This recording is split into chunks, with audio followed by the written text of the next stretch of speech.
तो अब हमारे पास है types of function. Types of function में सबसे पहला जो टाइप है वो है आइडेंटिटी फंक्शन। आइडेंटिटी फंक्शन हम एक फंक्शन मान लेते हैं कि r से लेकर के r तक बना रहा है, from r to r। r क्या है? रियल नंबर का सेट, ठीक है। सो r से r तक हम लोग फंक्शन जा रहे हैं। वो इस तरीके से होगा कि जो fx है वापस से x ही आए, यहाँ पर कि जितना भी एलिमेंट है x वो कहाँ मिल रहा है? r में ही मिल रहा है, इस r में, ठीक है। और जो fx मिलेगा वो हमको इस r में मिलेगा। अब ये r और ये r अलग नहीं है, दोनों ही रियल नंबर का ही सेट है, लेकिन हम अलग अलग इसलिए बता रहे हैं ताकि आप कंफ्यूज ना हो कि ये जो x हम ले रहे हैं ये x एक्चुअल में यहाँ पर मिला सेकंड वाले सेट में, क्योंकि ये इमेज है। और यहाँ पर जो हम वैल्यू ले रहे हैं x वो क्या है? प्री इमेज है, तो इस वाले r में यानी कि पहले वाले सेट में ले रहे हैं, ठीक है। किस्मत से हम लोग का दोनों ही सेट इक्वल है, लेकिन अगर ये सेट a होता और ये b होता तो इस तरीके से कहते हैं कि ये जो x है हमारा, ये जो नंबर है ये क्या है? a का एलिमेंट है, और ये जो आएगा वैल्यू ये b का एलिमेंट, क्योंकि वो इमेज है।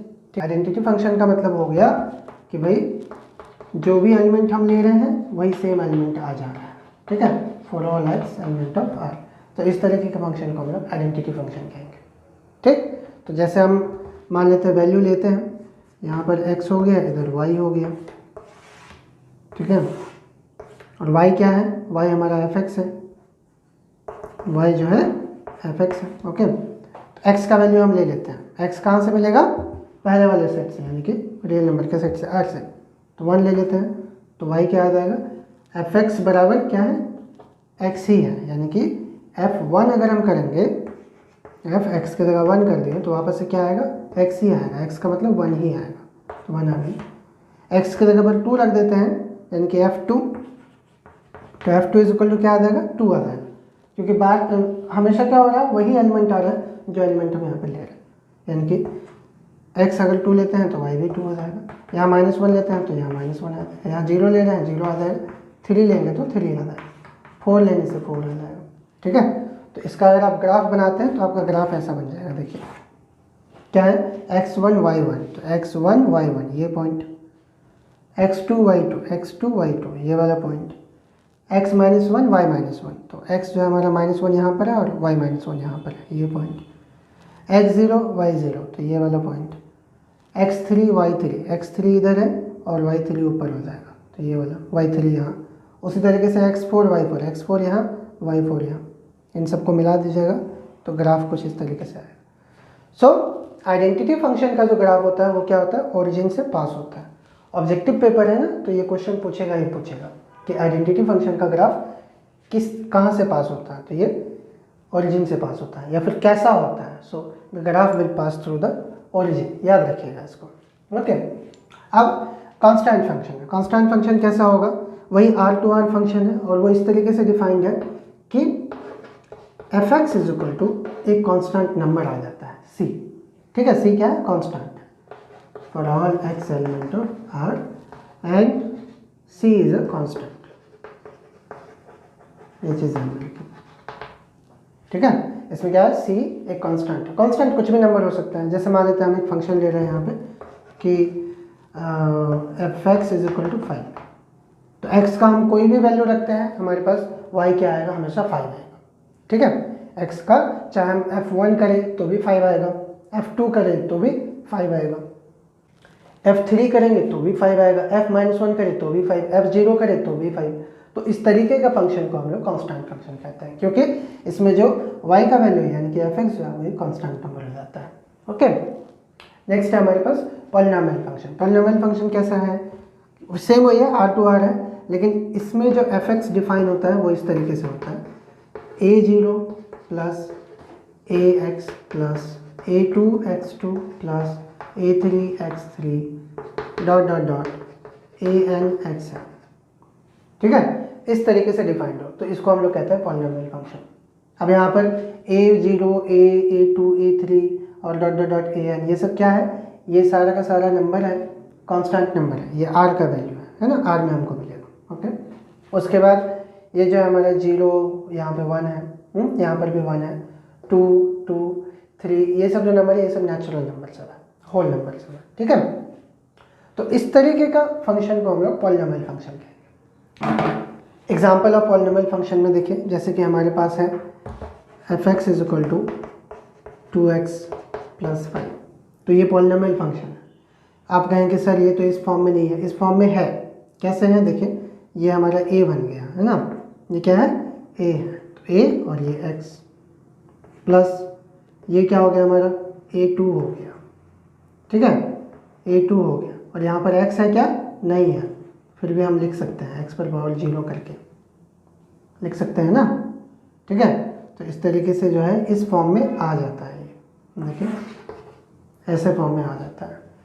सिंपल बात ये है ना कि अगर एक्स वाई जेड वाला जो भी इक्वेशन हमारा होता है वो जो हमारा पॉलिनोमियल फंक्शन है, ठीक है। इसको अगर हम और भी थोड़ा जनरल फॉर्म में लिखना चाहें तो हम इसको ऐसे लिख सकते हैं, इसको पहला टर्म बना देते हैं, तो इसको क्या कर लेते हैं a1x0 कर लेते हैं, ठीक है, और उसी तरीके से ये जो है हमारा a2x1 आ जाएगा ऐसा, ठीक।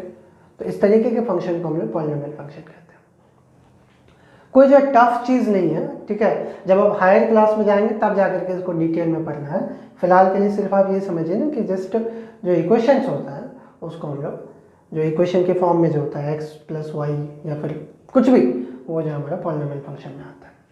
नेक्स्ट रैशनल फंक्शन, बस वही है, अगर दो फंक्शन डिवाइड में हो तो उसको रैशनल फंक्शन कहेंगे कि F X by G X के फॉर्म में अगर हो, जहाँ पर एफ एक्स भी एक फंक्शन है और जी एक्स भी एक फंक्शन है, अगर दोनों डिवाइड के फॉर्म में हमको मिलता है तो उसको हम रैशनल फंक्शन कहते हैं। एग्जांपल जैसे 2x plus 5 by x square minus 2, तो इस तरीके का जो भी फंक्शन होता है वो हमारा रैशनल फंक्शन होता है। ध्यान देने वाला बात यहाँ पे ये है कि जो जी एक्स होगा वो कभी जीरो नहीं हो सकता है। आपको ऐसे भी पता है कि डिवाइड के समय या फिर पी वाई क्यू के फॉर्म में जब भी लिखते हैं रैशनल नंबर को तो क्यों हमारा जीरो नहीं होना चाहिए, यानी कि जी एक्स जो है वो जीरो नहीं होना चाहिए, मतलब एक्स का यहाँ पर ऐसा वैल्यू पुट नहीं करना है जिससे कि वो जीरो हो जाए।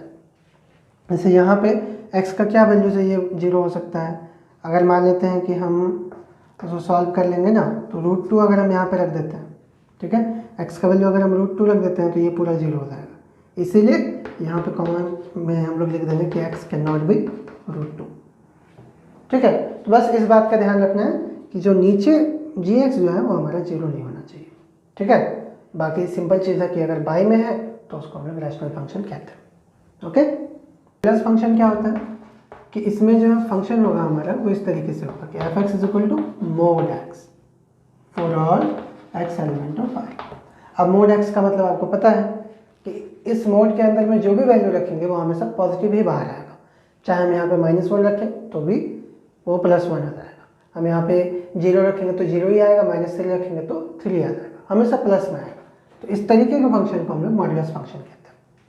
हम कुछ और यहाँ पे वैल्यू सब लिख के दिखा देते हैं, कुछ स्टूडेंट को जो है इसमें दिक्कत हो सकता है। जैसे हम f-1 निकालेंगे ना तो मोड -1 करेंगे, वैल्यू आ जाएगा 1, ठीक है।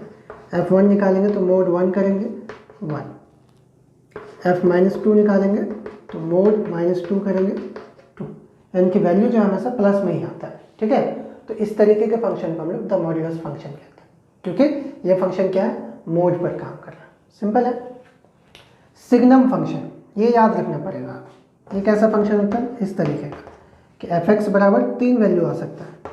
अगर x का वैल्यू हम 0 से बड़ा ले रहे हैं तो 1 आएगा, x का वैल्यू अगर हम यहाँ पे 0 से बड़ा लेंगे तो जो एफ एक्स होगा वो क्या होगा, 1 हो जाएगा। अगर x का वैल्यू हम 0 लेते हैं, यानी कि यहाँ पे अगर हम 0 रखेंगे तो जो एफ एक्स है 0 बन जाएगा, ठीक। लेकिन अगर x का वैल्यू हम 0 से छोटा लेते हैं तो जो एफ एक्स होगा वो हमारा -1 आएगा। तो इस तरीके के फंक्शन को हम लोग सिग्नम फंक्शन कहते हैं, ठीक है। इसका आपको हम कुछ वैल्यू लेके दिखा देते हैं। जैसे मान लेते हैं कि हम x की जगह पर रख देते हैं 5, ठीक है, तो f5 कितना हो जाएगा, तो 5 क्या है, 0 से बड़ा है ना, 0 से बड़ा वैल्यू होने से f(x) क्या हो जाता है, 1 हो जाता है, तो f5 1 हो गया हमारा। अगर हम मान लेते हैं यहाँ पे f-1 लेते हैं तो क्या आएगा, ठीक है। अब -1 क्या है, 0 से छोटा वैल्यू, तो जब भी 0 से छोटा वैल्यू लेते हैं तो f(x) -1 होता है, यानी कि ये -1 हो जाएगा। उसी तरीके से हम -10 लेते हैं तो -10 क्या है, 0 से छोटा वैल्यू, जब भी 0 से छोटा वैल्यू लेते हैं तो f(x) -1 होता है, यानी कि f -10 -1 आ जाएगा, ठीक है। तो जो ये फंक्शन हुआ ना, इस फंक्शन को हम लोग सिग्नम फंक्शन कहते हैं, ठीक है। फंक्शन को याद ही रखना पड़ेगा, इसका पहचान ही ये होता है कि भाई f(x) बराबर 1 0 -1 ये कंडीशन पर, मतलब अगर x 0 से छोटा है तो -1, 0 के इक्वल है तो 0, 0 से बड़ा है तो 1। तो ये फंक्शन हुआ सिग्नम फंक्शन।